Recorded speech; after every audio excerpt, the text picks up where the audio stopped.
بسم اللہ الرحمن الرحیم۔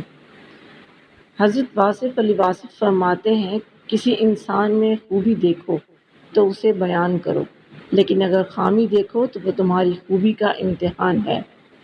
جہاں ایک دور ختم ہوتا ہے وہیں سے دوسرے دور کا آغاز ہوتا ہے، اس لیے کبھی مایوس نہیں ہونا چاہیے۔ خوش نصیب انسان وہ ہے جو اپنے نصیب پر خوش ہے۔ یوسف علیہ السلام جانتے تھے سارے دروازے بند ہیں، پھر بھی بند دروازے کی طرف دوڑ پڑے تھے اور خدا نے ایک ایک کر کے سارے دروازے کھول دیے تھے۔ کبھی اگر لگے کہ تمہارے لیے بھی دروازے بند ہیں تو جان لو کہ تمہارا اور یوسف کا خدا ایک ہی ہے۔ حضرت علی رضی اللہ تعالیٰ عنہ نے فرمایا، جب تنگ دست ہو جاؤ تو صدقہ کے ذریعے اللہ سے بیوپار کرو۔ انسان کی ہر سانس ایک قدم ہے جو اسے موت کی طرف بڑھائے جا رہا ہے۔ دوستوں کو کھو دینا غریب الوطنی ہے۔ دنیا والے ایسے سواروں کی مانند ہیں جو سو رہے ہیں اور سفر جاری ہے۔ زبان ایک ایسا درندہ ہے کہ اگر اسے کھلا چھوڑ دیا جائے تو پھاڑ کھائے۔ معاف کرنا سب سے زیادہ اسے زیب دیتا ہے جو سزا دینے پر قادر ہو۔ اللہ نے تمہارے مرض کو تمہارے گناہوں کو دور کرنے کا ذریعہ قرار دیا ہے۔ مرض گناہوں کو اس طرح جھاڑ دیتا ہے جیسے درخت سے پتے جھڑتے ہیں۔ کبھی کبھی انسان کی زندگی میں ایسا وقت بھی آتا ہے کہ ایک بہت بڑی مشکل اس کے سامنے کھڑی ہو جاتی ہے۔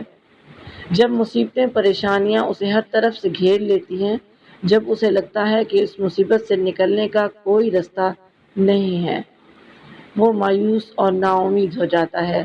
ایسا ہی ایک ہرنی کے ساتھ ہوا۔ وہ مادہ ہرنی تھی جو پریگننٹ تھی اور اس کے بچے کی پیدائش کا وقت بالکل قریب آ چکا تھا۔ جنگل میں ادھر ادھر گھوم رہی تھی اور کوئی محفوظ جگہ تلاش کر رہی تھی۔ موسم بھی کافی خراب تھا، آسمان پر گہرے کالے بادل چھائے ہوئے تھے، بجلی کڑک رہی تھی۔ جنگل کے بیچوں بیچ ایک ندی بہتی تھی جس کے کنارے پر کافی اونچی گھاس اگی ہوئی تھی۔ وہاں پر کچھ گھنے درخت بھی تھے اور پینے کے لیے پانی بھی تھا۔ ہرنی کو وہ جگہ بچے کو جنم دینے کے لیے مناسب لگی، لیکن وہ نہیں جانتی تھی کہ یہاں پر کون کون سی مصیبتیں اس کا انتظار کر رہی ہیں۔ اتنے چلنے کے بعد ہرنی کو پیاس لگی ہوئی تھی۔ وہ ندی کے پاس آ کر پانی پینے لگی۔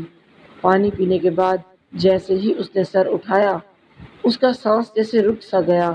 ندی کے کنارے پر جھاڑیوں کی اوٹ میں ایک شکاری چھپا ہوا تھا جو اس پر نشانہ لگانے کی تیاری کر رہا تھا۔ وہ گھبرا کر مڑی تو اس کے بالکل پیچھے ایک بھوکا شیر اونچی اونچی گھاس میں گھات لگائے ہوئے تھا جو اس پر حملہ کرنے کے لیے بالکل تیار تھا۔ اس نے دائیں مڑ کر دیکھا، خشک اونچی اور لمبی گھاس تھی۔ وہ اس میں چھپنے کی سوچ رہی تھی کہ بجلی زور سے کڑکی اور اس گھاس میں آگ لگ گئی۔ اس کے بالکل سامنے ندی تھی جس کے اندر مگرمچھ تیر رہے تھے، جسے پار کرنا اس کے بس کی بات نہیں تھی۔ اس کے درد کی شدت بڑھتی جا رہی تھی، چاروں طرف سے موت بھی اس کی جانب بڑھ رہی تھی۔ وہ ہرنی پوری طرح گھبرا چکی تھی۔ اس کے ذہن میں کئی سوچیں گھوم رہی تھیں۔ کیا وہ اپنی جان بچا پائے گی؟ کیا اس کا بچہ اس دنیا میں اپنی آنکھ کھول پائے گا؟ اس کی جان بچ سکے گی یا وہ اپنے بچے کے ساتھ اس آگ میں زندہ جل جائے گی؟ یا وہ بھوکے شیر کی خوراک بن جائے گی؟ یا پھر شکاری کا تیر اس کے جسم کے آر پار ہو جائے گا؟ یا پھر ندی کا تیز بہاؤ اس کو اور اس کے بچے کو بہا لے جائے گا؟ یا پھر ندی کے اندر موجود مگرمچھوں کی خوراک بن جائے گی؟ یہ سارے سوال اس کے ذہن میں گردش کر رہے تھے۔ اس کی پریشانی بڑھتی جا رہی تھی۔ اس سے تو صاف نظر آ رہا تھا کہ اب اسے بچنے کا کوئی راستہ نہیں۔ بے اختیار اس نے اپنا سر اٹھایا اور آسمان کی طرف دیکھا۔ اس کی آنکھوں کے اندر بے بسی تھی اور اس بے بسی کے اندر دور کہیں ایک امید بھی تھی کہ کوئی ہے جو اسے ابھی بھی بچا سکتا ہے، جو ابھی بھی اس کی ساری پریشانیوں کو دور کر سکتا ہے۔ پھر اس کے بعد جو ہوا وہ کسی معجزے سے کم نہیں تھا۔ شکاری نے جیسے ہی نشانہ لگانے کے لیے کمان کھینچی، عین اسی وقت زور سے بجلی چمکی اور اس کی چمک شکاری کی آنکھوں میں پڑی۔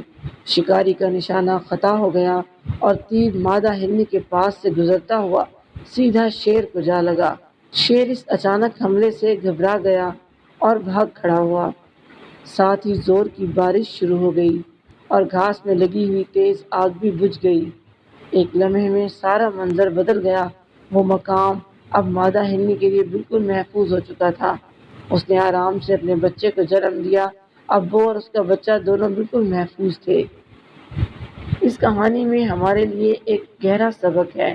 زندگی میں چاہے کتنی بھی مشکلیں آ جائیں، ان سے نکلنے کا کوئی نہ کوئی راستہ ضرور ہوتا ہے اور اپنے خدا پر بھروسہ رکھنا چاہیے اور وہ ضرور ہر مشکل سے نکالے گا۔